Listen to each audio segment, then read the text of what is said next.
예수 그리스도 이름으로 여러분을 축복합니다. 오늘 창세기 35장 5장으로 은혜 받는 귀한 시간으로 축복합니다. 우리 한국 교회와 주의 종들을 예수 그리스도 이름으로 축복합니다. 또 제 동영상 설교를 시청해 주신 성도 여러분, 동역자 여러분들을 예수 그리스도로 축복합니다. 오늘 또 그건 이렇습니다라고 교통정리하고 넘어갈 수 있도록 그렇게 하겠습니다. 요즘에 보면은 그 어떤 책자나 또 어떤 자막을 보게 되면 하나님이라고 표기하는 사람들, 그리고 또 하느님이라고 표기하는 사람들이 그 책 속에서도 이렇게 또는 그 자막으로 이렇게 보는 경우가 좀 많이 있습니다. 그래서 대부분 하나님과 하느님은 똑같은 단어이다, 호칭이다 이렇게 생각할 수가 있는데요. 오늘 하나님과 하느님의 차이는 어떤 것인가 간단하게 좀 설명을 드리고, 물론 잘 알고 계실 것이라 믿지만 또 그렇지 않고 혼선을 빚는 사람들도 있을 것입니다. 제가 그 사전적 의미를 찾아봤는데요. 하나님과 하느님은 동일한 용어이다, 동일하게 불러도 상관없다 그렇게 되어 있더라고요. 근데 아닙니다.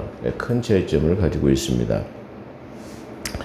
하나님과 하느님의 차이점에 대해서 간단하게 설명을 드린다면, 하나님과 하느님의 용어의 큰 차이점은 크게 대별해서 크게 나눠 본다면, 기독교인 교회에서는 하나님으로 그렇게 호칭을 부릅니다. 그리고 그렇게 표기합니다. 그래서 또 천주교인 카톨릭에서는 하느님으로 또는 무신론자, 하나님을 믿지 않는 자연주의자나 무신론자들은 하느님이라는 용어를 사용하고 그렇게 표기하고 있습니다. 하나님이라는 단어는 하나님이라고 부르는 단어는 그리스도인이 성도들이 사용하는 단어이자 표기 방법입니다. 그 이유는 유일신이신 한 분밖에 없는 자존하신 전능자를 부르는 호칭이자 단어입니다. 하나님이라는 호칭은 계시를 통하여서 당신 스스로, 나는 스스로 있는 홀로 계신 하나님이라고 그렇게 계시를 통해서 밝히셨죠. 그 다음에 그래서 하나님이라는 호칭은 계시를 통하여 자신을 밝히시며 권위를 나타내시며, 예배에서 불리우는 찬양을 받으시며 영화롭게 되어지시며 두려움으로 불리는 영화롭고 찬양받으시고 예배 속에 나타나시고 스스로 권위를 가지고 계시하신 이름, 그 이름이 하나님입니다. 그렇기 때문에 그 이름을 헛되이 잘못 부르게 되면 하나님을 신성모독하는 것이 됩니다. 그렇기 때문에 우리는 물론 호칭은 잘 불러야 될 것이다 그렇게 말할 수 있습니다. 그러면 하느님은 어떤 뜻을 가지고 있는 하느님이라는 말은 하늘에 있는 님의 본딘 말로, 하늘에 있는 어떤 님을 준 말로 하느님이라고 그렇게 표기합니다. 그래서 하늘에 있는 님, 하늘에 어떤 님이냐, 하늘에 있는 사람 중에서 누구냐 이렇게 출발하게 되니까 그 범신론, 다신론으로 그렇게 출발하게 되는 거죠. 그래서 번뒷말로 하늘에 있는 어떤 님으로 출발하게 되는 다신론적 출발을 의미하게 하는 것입니다. 고린도전서 8장 1절에 6절에서도 보면 모든 우주 만물에, 우주에는 많은 주와 신들이 있다고 그렇게 말합니다. 그러니까 다시 말하면 신들이라고 하는 말은 원래 천사들도 영문으로 표기하는 소문자를 갓으로 그렇게 표현됐죠. 그런 것처럼 많은 신들과 주가 있다라는 말은 그런 뜻으로 표현하고 있습니다. 그래서 고린도전서 8장 1절에서 6절에는 우주에는 많은 주와 신들이 있다 그렇게 말하는 것처럼 저 하늘에서는 기름 부음 받은 자가 두 분 있습니다. 두 분. 기름 부음 받은 자가 두 분 있다고 성경에서 증거하고 있죠. 제가 지난번에 천사는 날개가 없다라는 것에 대해서도 지옥과 천국에 대해서도 증거했습니다. 기름 부음 받은 자가 두 분이 있는데 한 분은 예수 그리스도십니다. 예수 그리스도 그분을 말하고 또 하나는 적 그리스도를 나타냅니다. 그래서 하늘에는 사탄의 왕인 루시퍼도 있고 그를 추종하는 마귀들 또한 그들의 숭배 대상 마귀 그러니까 사탄 루시퍼도 있고 루시퍼를 추종하는 마귀들도 있을 뿐만 아니라 그들의 숭배 대상인 마리아도 하늘에 있습니다. 그러니까 그들의 숭배 대상은 달신도 있고 별신도 있고 뭐 이렇게 태양신도 있고 여러 가지 신들이 하늘에 존재하고 있다. 그런 걸 말할 때 우리가 그렇게 부를 수 있어요. 그들의 숭배 대상인 마리아도 하늘에 있다는 사실입니다. 그러므로 하느님이라고 부르는 것은 대단히 위험한 호칭이자 잘못된 표기인 것을 말씀드릴 수 있습니다. 그렇기 때문에 우리 사랑하는 성도 여러분들은 절대로 하느님이라는 표기나 호칭은 사용하지 않는 것이 좋습니다. 무언 중에 하느님이라고 부르면 하늘에 있는 어떤 힘을 이렇게 추정하게 되기 때문에 절대로 맞지 않는다. 그럼 표기법은 맞지 않다라는 것을 우리가 볼 수 있습니다. 그러니까 그 성서 영화 같은 것도 보게 되면 그 번역자가 믿는 사람인가 안 믿는 사람인가를 우리가 알 수 있는데 믿는 사람은 대부분 다 번역을 하나님으로 표현합니다. 근데 무신론자이거나 믿지 않는 사람들은 그 하나님을 뭐로 표현하느냐? 하느님으로 표현하고 있다는 것을 우리가 너무나 많이 볼 수 있는 것입니다. 자, 오늘은 창세기 35장으로 은혜 받는 귀한 시간이 되기를 소망합니다. 창세기 34장에서 이 야곱은 저 밧단 아람에서 하나님의 음성을 듣고 야, 내 아비 집으로 돌아가라 말이야. 내 족속에로 돌아가라.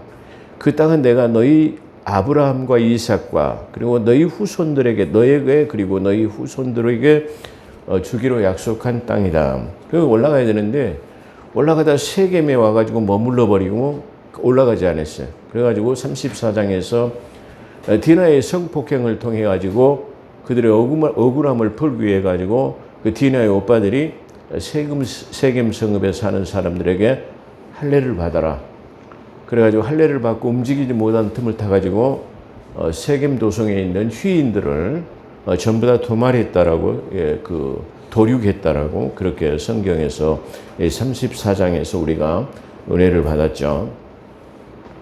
그랬는데 이 일을 통해 가지고 야곱은 무엇을 느꼈냐면은 저 휘인들 가나안 땅에는 7 부족의 족속들이 있는데 이 세겜 성읍에 있는 이 사람들을 도륙한 사건으로 인해 가지고 그 가나안 원주민들이 이 소수 민족인 지금 이 야곱을 갖다가 멸망시켜 볼까 하는 그런 두려움에 악취를 풍겨 가지고 그런 두려움에 사로잡혀 있었다라는 것을 우리는 34장을 통해서 우리가 알 수 있습니다. 그런데 이런 상태에서 지금 하나님께서 또다시 이 야곱에게 나타나셨습니다. 야곱에게 나타나셔서 야, 네가 내 그 족속인 내 아버지 집으로 돌아가라고 했는데 돌아가지 않고 세겜에 머물러 가지고 지금 이런 네 아들들이 살인을 저지르는 그런 도륙하는 집단의 살인 집단의 집단이 되었지 않느냐.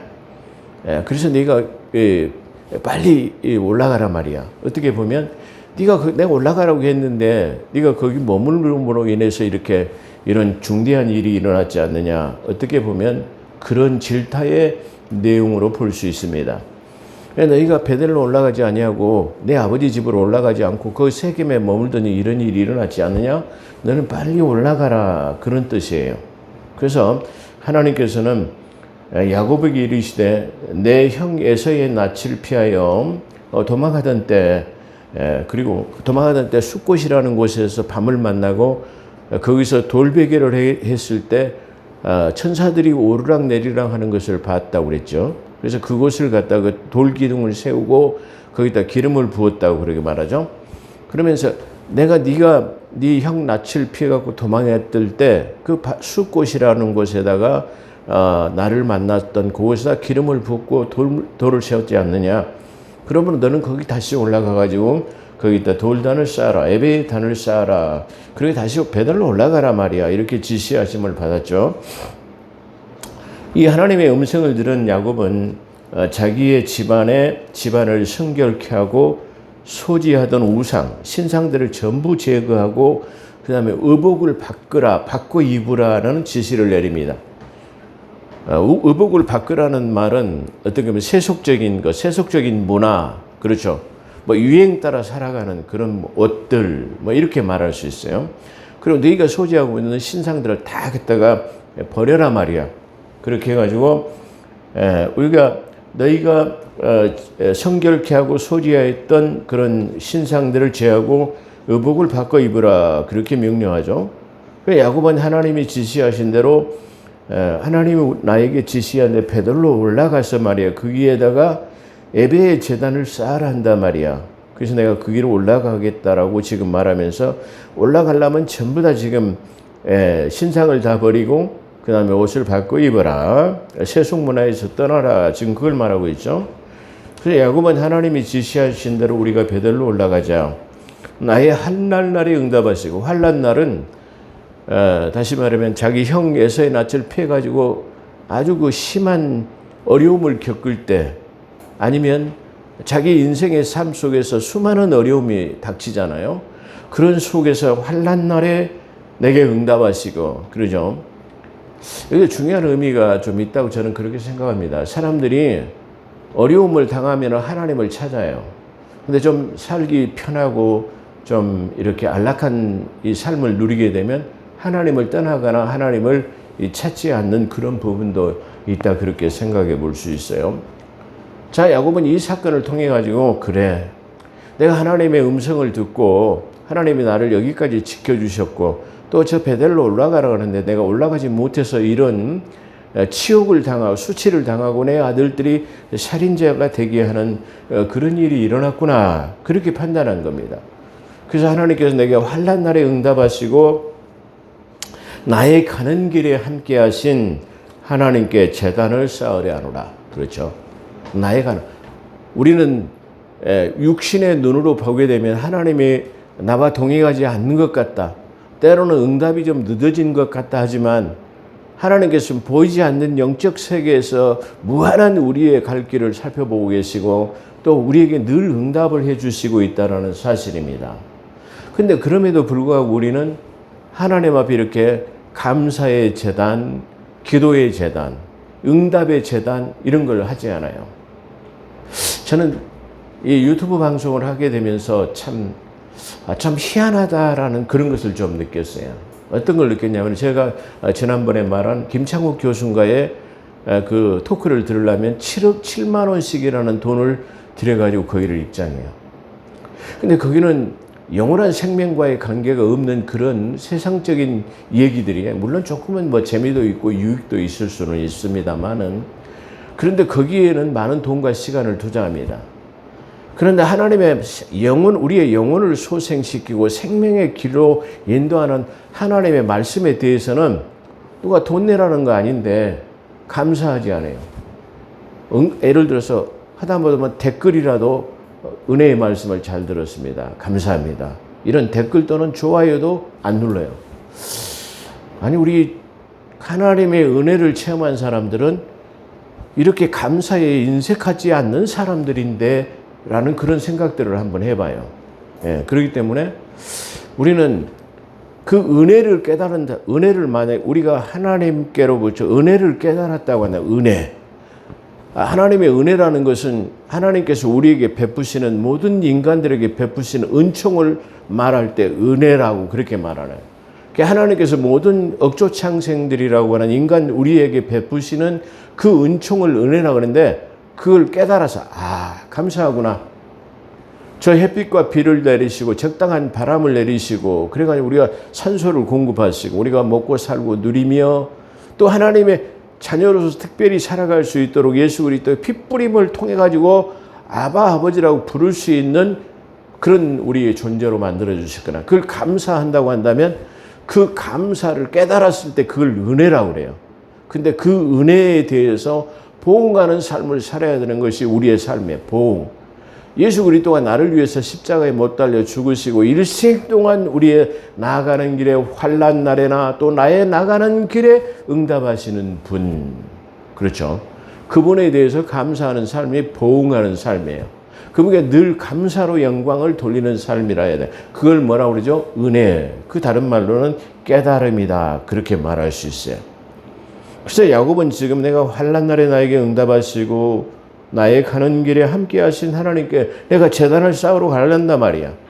어떻게 보면은 그 하나님의 기이한 도우심을 통해 가지고 저 갈 때는 지팡이 하나만 가지고 떠났던 그 야곱이 20년이 지나면서 엄청난 거부가 돼서 돌아왔어요. 그런데 그 야곱은 그럼에도 불구하고 하나님 앞에 한 번도 감사의 제단을 쌓지 못했어요.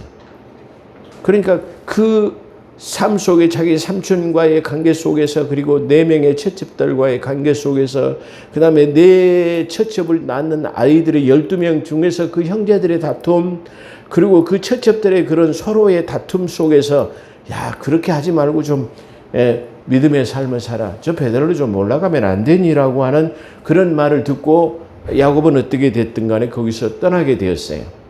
떠나게 되었음에도 불구하고 그는 정작 베드로로 올라가지 않고 세겜에 머물러 버리는 이 앞전에 말한 것처럼 그럼으로써 디나의 사건을 통해 가지고 한번 깨달게 되었다 그런 말이죠. 그래서 이제는 내가 감사한 삶으로 내가 하나님께 제단을 쌓는 삶을 살아야 되겠다라고 하는 이 각성이 지금 야곱에게 있어지는 겁니다.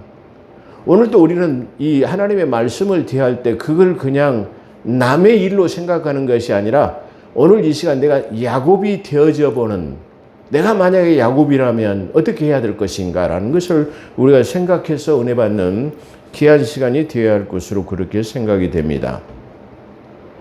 자, 그들은 자기들의 손에 있는 이방 신상과 귀고리를 야곱에게 주니라 그랬어요. 자기가 있는 누구죠? 리브가도 자기 그 신상을 갖다가 말 한 장에다 숨겼던 것처럼 아마 그들만이 섬기는 신상 어떤 드라빔 같은 그런 것들이 아마 민속 신앙으로 샤머니즘으로 이렇게 퍼져 있었던 것 같아요. 그런데 그렇게 하고 그 신상과 그 다음에 뭘 뺐다면 귀고리를 뺐다고요. 귀고리. 지난번에 제가 언제 한번 말씀드렸지만 우리의 장신구들은 해야 할 것과 하지 말 것을 제가 한번 동영상에다 설교한 적이 있습니다. 근데 이 귀고리는 반드시 종의 형상과의 깊은 연관관계가 있기 때문에 귀고리는 하는 것이 좋지 않다라는 말씀을 드렸습니다. 그런데 항상 귀고리는 우상과의 깊은 연관관계를 나타내고 있습니다. 자, 다시 말하면 저 모세가 시내산에 올라가 40일 동안 내려오지 않으니까 많은 백성들이 야 아론에게 저 우리의 지도자인 모세가 말이야 시내산에 올라가더니 내려오지 않는다 말이야. 아마 굶어 죽었을 거다 말이야. 아니면 짐승들에 잡혀 먹었을 것이다 말이야. 그렇기 때문에 우리를 저 가나안 땅으로 인도할 새로운 신을 만들자 말이야. 그래가지고 신을 만들 것을 자기 형 아론에게 말합니다. 그래서 아론이 너희들이 가지고 있는 뭐를 가져오나? 귀고리를 가져오라 그랬어. 그래, 그 많은 사람들이 귀고리를 갖다가 걷어가지고 그걸 불 속에 넣었더니 금송아지가 나왔다고 성경은 말해요. 그런 것처럼 이 귀고리는 반드시 무엇과의 깊은 연관을 가지고 있냐면은 바로 우상과의 깊은 관계를 가지고 있습니다. 그리고 어떤 사람은 귀고리를 했기 때문에 자기가 어떤 두려움을 느낄 수는 있겠습니다만은 여기서도 보면 두려움을 느낄 필요는 없습니다. 만약에 그걸 깨달았다면은 그걸 빼가지고 처분을 해버리는 겁니다. 그걸 빼버리고 다시는 하지 않는 것이 아주 귀중한 것이다. 그렇게 말씀드릴 수 있을 것입니다. 그래서 그들이 자기 손에 있는 이방 신과 신상과 귀고리를 야곱에게 주니라. 그렇게 됐습니다. 그래서 그것들을 세겜 근처 상수리 나무에 세겜 근처. 여기 세겜 근처에 상수리 나무에 묻었다라는 거. 상수리 나무는 항상 그 우상이라고 하는 이방 신들에게 기도할 때 기도처를 갖다가 뭘로 잡으냐면 이 상수리 나무라고 하는 곳에 가가지고 기도하는 그런 관습이 있었어요. 여러 가지 형태로 이 상수리 나무는 나타내기도 합니다만은 자기의 경계를 나타내기 위해서 상수리 나무를 쭉 심는다든가 뭐 아니면 자기 소유물을 나타내기 위한다든가 아니면 장막을 치기 위해서 팔레스틴의 거대한 상수리 나무 밑에다가 그늘막이를 하기 위해서 집을 짓는다든가 이런 것은 아주 보편화되어 있는 그런 것이다. 근데 이 성경에서 나타나고 있는 것은 이 상수리 나무는 깊은 우상과의 깊은 연관 관계를 가지고 있다는 것을 말해요. 그래서 그들이 가지고 있는 모든 우상 신상과 그 다음에 귀고리를 다 빼가지고 세겜 근처 상수리 나무. 그러니까 이 세겜 근처의 상수리 나무에 묻었다라는 건 중요한 의미를 가지고 있죠. 그래가지고 그곳에다 전부 갖다가 묻었다라고 세겜 근처 상수리 나무에 묻고 그것을 세겜을 떠났다고 그렇게 말하십니다. 세겜을 떠났으니 하나님이 그 사면을 크게 두렵게 함으로 야곱과 아들들을 추격했다라고 그렇게 말하죠. 근데 이것을 갖다가 그 상수리 나무에 묻고 이제 떠났죠. 그랬는데 아까 말한 서두에 말씀드린 것처럼 야곱은 지금 자기 아들들이 이 세겜 성읍에 있는 모든 하몰의 후손들, 족속들, 히위인들을 전부 다 남자들을 다 할례를 받으라고 해가지고 전부 다 도륙해버렸어요. 그렇기 때문에 가나안 부족들이 결속되어 있는 그들이 지금 이 사람의 만에 야곱이 움직이면 그걸 지금 치려고 하는 그런 두려움 속에서 나타나는 거예요. 그 가장 두려워했던 것이 야곱이 그건데 바로 이 말은 하나님께서 야곱의 가장 두려운 것을 제거해 주시는 하나님의 모습을 우리가 발견할 수 있어요. 우리가 하나님 앞에 나오게 되면 우리의 삶 속에 두려움과 근심, 걱정, 우리는 그렇잖아요. 살다 보면 많은 두려움과 근심 속에서 살아요. 그냥 일찍 죽으면 어쩔까? 질병에 걸리면 어쩔까? 뭐 기타 등등 여러 가지의 고난과 고통 속의 연속 속에서 살아요. 그러나 죽음의 문제도 질병의 문제도 모든 우리의 자녀의 문제, 모든 가정의 이 대소사의 모든 문제는 우리는 하나님 앞에 나오게 되면 그 두려움과 근심은 떠나게 될 줄로 믿습니다. 저도 그런 걸 체험했어요. 저도 한때는 이 예수 그리스도의 성령 체험하기 전에는 이 두려움, 죽음의 두려움이라는 것 때문에 굉장히 아주 두려워했어요. 그런데 성령 체험을 하고 난 다음에는 그 두려움이 없어졌어요. 그 말은 다른 말로 하면은 예수 그리스도 앞에 나오게 되면 우리의 두려움과 근심이 없어지게 된다는 거예요. 그렇기 때문에 지금 이 야곱은 그걸 가장 두려워했는데 하나님께서 지금 그걸 말하지 않으셔도 하나님이 제거해 주셨다. 왜? 믿음의 상속자요. 우리는 믿음의 후사로서 적과 꿀이 흐르는 가나안 땅을 쟁취하기까지는, 이 말은 다른 말로 하면 우리가 천국을 유업으로 물려받을 때까지는 하나님께서 우리의 두렵거나 근심 걱정하는 모든 것을 다 하나님께서 제거해 주실 것이라고 하는 것을 나타내고 있는 말이다. 그렇게 말씀드릴 수 있을 것입니다. 이 말은 아까 제가 설명한 것처럼 디나의 사건으로 그들의 오빠가 세겜 성주와 하몰과 그 주민들인 히위 족속들의 도륙한 사건으로 다른 부족들이 공격을 의식한 야곱을 위한 하나님의 특별한 배는, 그런 두려움과 근심 속에 있기 때문에 지금 가나안 땅으로 올라가야 되는데도 말고, 내 족속에게로 올라가야 되는데도 말고, 만약에 우리가 이게 움직일 때에 저 부족들이 우리를 쫓아오면 우리는 수가 적고 이게 적기 때문에 멸망당할까라 두려워했다라고 그렇게 말해요. 그래서 34장 30절에 보게 되면 가나안 족속들의 악취를 풍겨 수가 적은 그 우리는 멸망을 당할까 두려움에 사로잡혀 있는 야곱이 그런 두려움에 사로잡혀 있는 그 야곱에 대한 하나님의 특별하신 배려와 응답이다. 그렇게 말할 수 있어요. 때로는 우리가 하나님 앞에 기도하지 않아도 우리는 하나님 앞에 귀중한 존재로서 예수 그리스도의 피값이 치러진 그런 귀중한 존재예요. 그렇기 때문에 그 계약금이라고 하는 예수의 피값으로 계약금이 치러지는 아주 한 번밖에 없는 그분의 아들의 피로 우리를 속량해 값을 치러놨다 이 말이에요. 그렇기 때문에 때로는 우리가 진정한 유급이나 환난이 닥치면 하나님께 기도하지 않아도 하나님은 늘 우리의 삶을 돌아보시고 응답하시고 도우시는 하나님이라는 것을 여기서 나타내고 있습니다. 그래서 그 두려움을 제거하셨는데 그들이 이게 야곱이 출발을 하고 떠나는데도 소수인데도 그 7 부족들이 그들을 어찌하지 못했어요. 그건 왜요? 하나님이 그 사면을 두렵고 떨리게 했기 때문이라고 그렇게 말해요. 출애굽했을 때도 많은 나라와 민족들을 걸쳐가지고 지금 홍해바다를 건너가지고 가나안 땅으로 가는 여정 속에서도 하나님께서 그 주변 국가의 모든 사람들을 납같이 녹아내리겠다고 그랬어요. 납처럼 녹아내리겠다 그렇게 말하고요.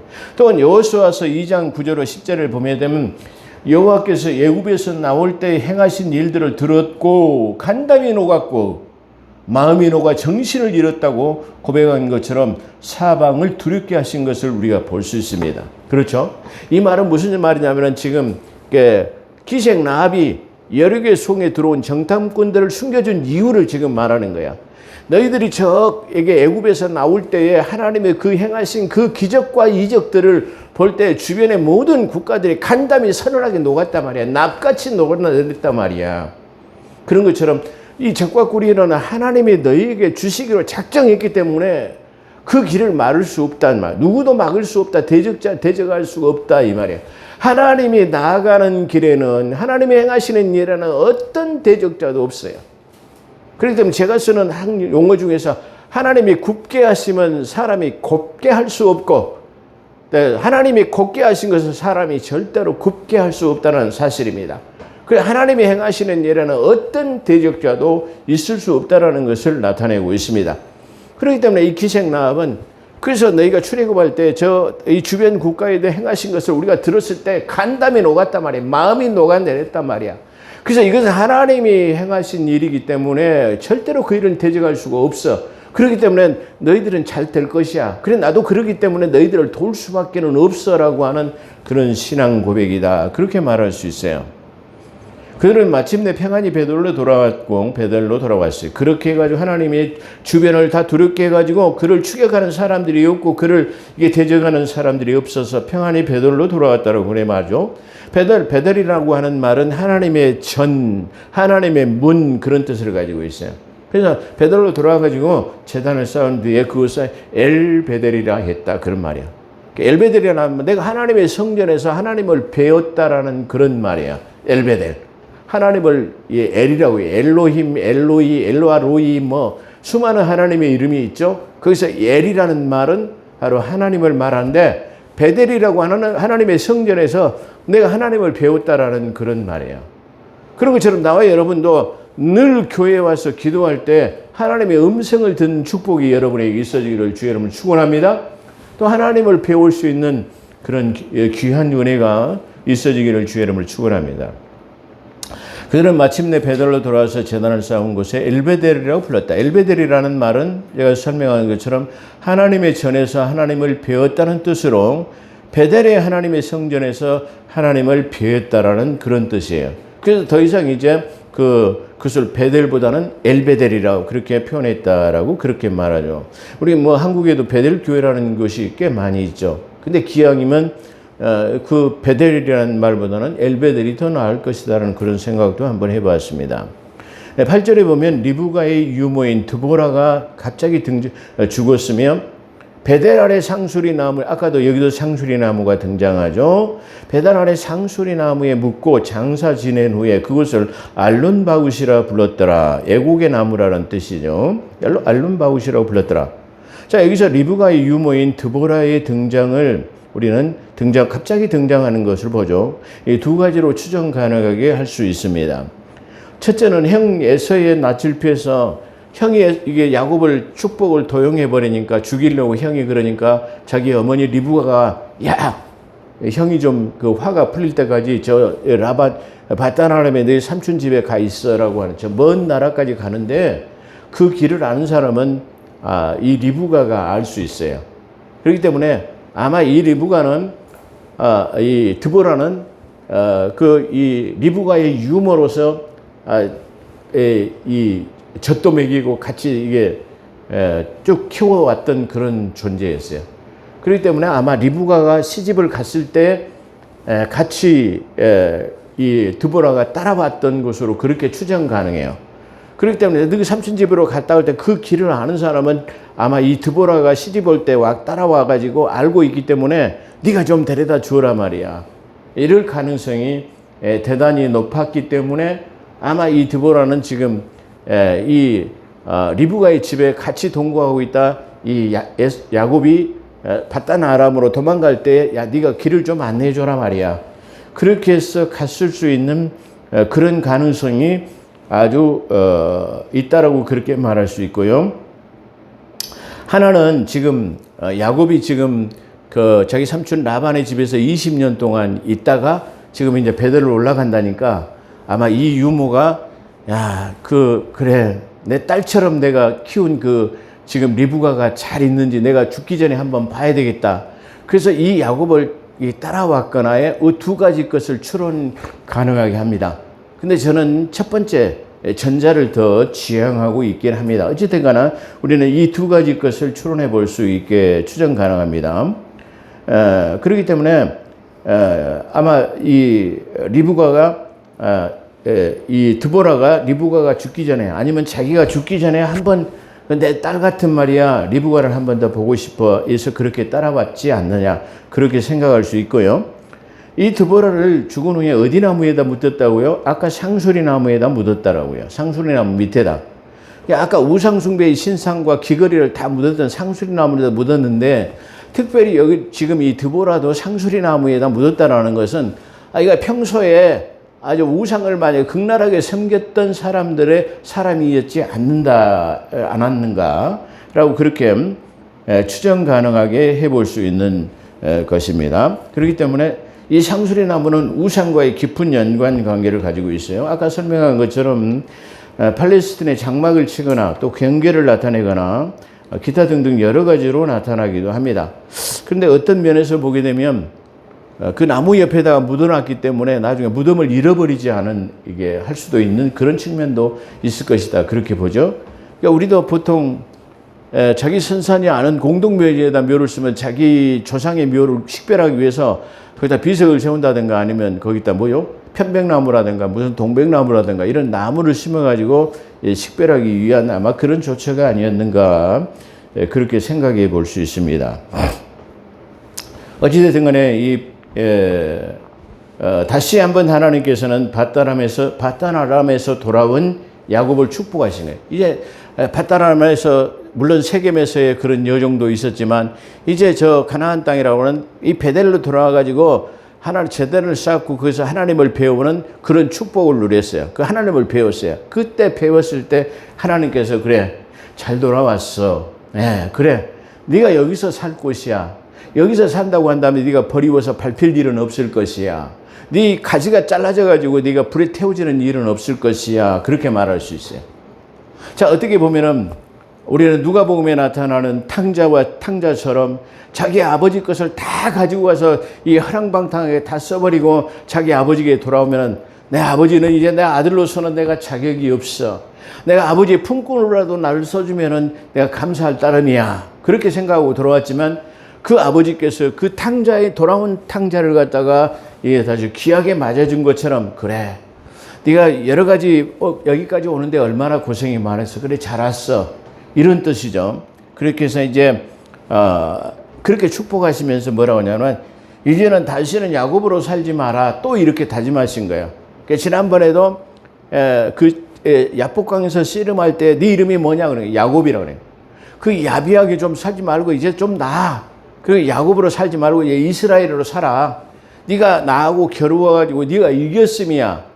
그랬음에도 불구하고 계속 야곱은 인간적인 방법으로 세겜에 머물고 어쩌게 이런 과정을 보고 하나님께서 야, 네가 그렇게 야곱으로 살지 마라 하는데 말이야. 네가 그렇게 세상 사람으로 사는 것을 내가 하지 말라고 그랬는데 그렇게 우리가 생각해 볼 수 있어요. 그래서 이제는 또다시 야곱이라고 하지 말아라. 그리고 이제는 이스라엘로 살라고 권고하시며 이제 총회가 내 허리에서 날 것이다 말이야. 그리고 내 모든 왕들이 네 허리에서 날 것이다 라고 그렇게 말하죠. 그러니까 총회라고 하는 것은 이스라엘의 12지파를 말하는데 12지파가 전부 참여하는 것을 총회라고 그래요. 그래서 총회라는 뜻은 대단히 중요한 의미가 있다라고 제가 한번 말씀드린 적이 있는데요. 다음 시간에 언제 한번 이 총회에 대해서 말씀드릴 수 있게 되기를 축원하면서 그래서 이 총회와 그리고 왕들이 내 허리에서 날 것이다. 그렇게 축복했습니다. 그러면서 내 조상 약속의 땅, 내 후손에게 내가 내 조상에게 약속했을 뿐만 아니라 내 후손에게도 약속한 그 땅으로 말이야 돌아가라. 그렇게 말씀하십니다. 그러면서 어디 그 밑에 보면 하늘로 올라가시니라고 그렇게 표현되어 있어요. 아마 이것은 사도행전 1장 8절에 나타나는 것처럼 말은 십자가에 못 달려 죽으신 후에 부활 승천하실 때에 감남산에서 승천하실 때 올리고 가셨다라는 표현을 하고 있어요. 그러니까 아마 이 야곱도 이 엘베델에서 하나님을 만나고 하나님께서 그래 내가 너를 축복한다 말이야. 이제는 다시는 야곱으로 살지 마라. 다시는 야곱으로 살지 말고 이스라엘로 살아. 그렇게 말씀하시고 이제 너 땅을 그리고 네가 이 총에도 너를 통해서 나게 될 것이고 왕들도 네 허리에서 다 나게 될 거다 말이야. 그러면서 올라가셨다라는 표현은 바로 사도행전 1장 8절에 그런 단어와 동일하지 않는다. 그렇게 생각해 볼 수 있습니다. 그렇게 올라가시고 야곱은 거기에다가 베델이라고 하는 돌기둥에다가 기름을 전제로 부었다. 전제라는 말도 제가 지난번에 한번 설명드린 적이 있습니다. 제 동영상 설교에서 있습니다. 전제는 번제물을 먼저 드리기 전에 각을 두고 깨끗이 씻어가지고 불에 태워지기 전에 거기다 포도주나 기름을 붓는 걸 전제로 붓는다래요. 그러니까 사도 바울은 자기 자신을 전제로 부었다라는 말은 예수 그리스도의 십자가의 희생 제물에 내 자신도 전부 다 거기다 올인했어. 내 자신의 모든 것을 다 넣었어라는 그런 의미를 가지고 있어요. 그렇기 때문에 지금 야곱도 여기서 내가 사도 바울이 고백한 것처럼 내가 모든 것을 전제로 그 돌기둥에다가 부었다라는 말은 그래요. 이제는 내가 절대로 야곱으로 살지 않겠습니다. 이제는 이스라엘로 살겠습니다. 내 모든 것들을 하나님을 위해서 살겠습니다는 결단의 고백이다. 그렇게 말씀드릴 수 있어요. 그렇기 때문에 돌기둥에다 기름을 전제로 붓고 그것을 베델이라는 말은 이곳은 하나님을 만날 수 있는 장소야. 그런 의미예요. 오늘날 교회도 예수 그리스도 핏값으로 사놓은 이게 전입니다. 그렇기 때문에 교회에 나와서 우리는 만날 수 있는 것이 누구냐 그러면 하나님을 배울 수 있다는 사실입니다. 자, 결론입니다.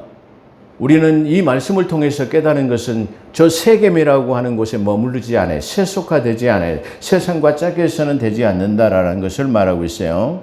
아까 하나님께서는 항상 응답해 주시고 우리의 동행하시고 선두로 행하시지만 우리는 감사에 부응하는 그런 일이, 은혜를 감사하는 일이 없어요.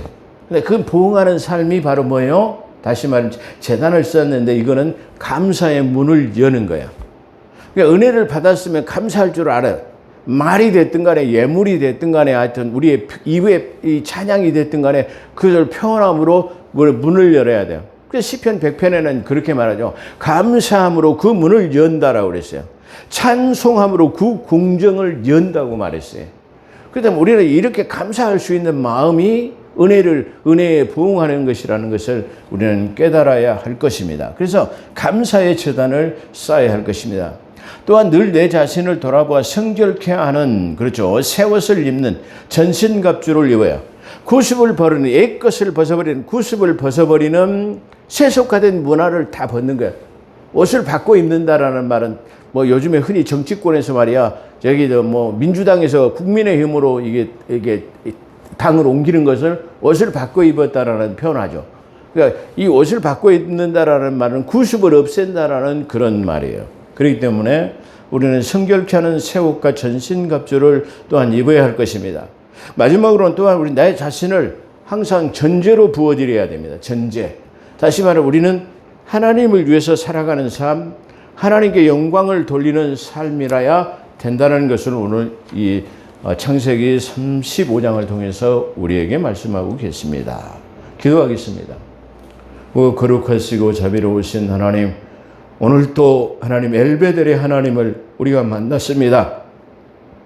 우리가 저 세겜에 머물지 않게 하시고 곧바로 베델로 올라가는 그러한 신앙과 믿음이 되게 하시고 세속화되어 가지 않게 하시고 내 자신을 성결하게 돌아보아 하나님 앞에 전제로 드리는 그런 복된 삶이 되게 도와주시옵소서.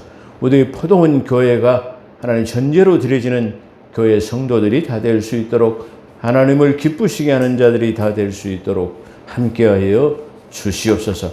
우리 한국 교회가 하나님 앞에 전제로 드려지는 하나님 그런 교회들이 다 될 수 있도록 함께하여 주시옵소서. 감사하며 우리 구주 예수 그리스도 이름으로 감사기도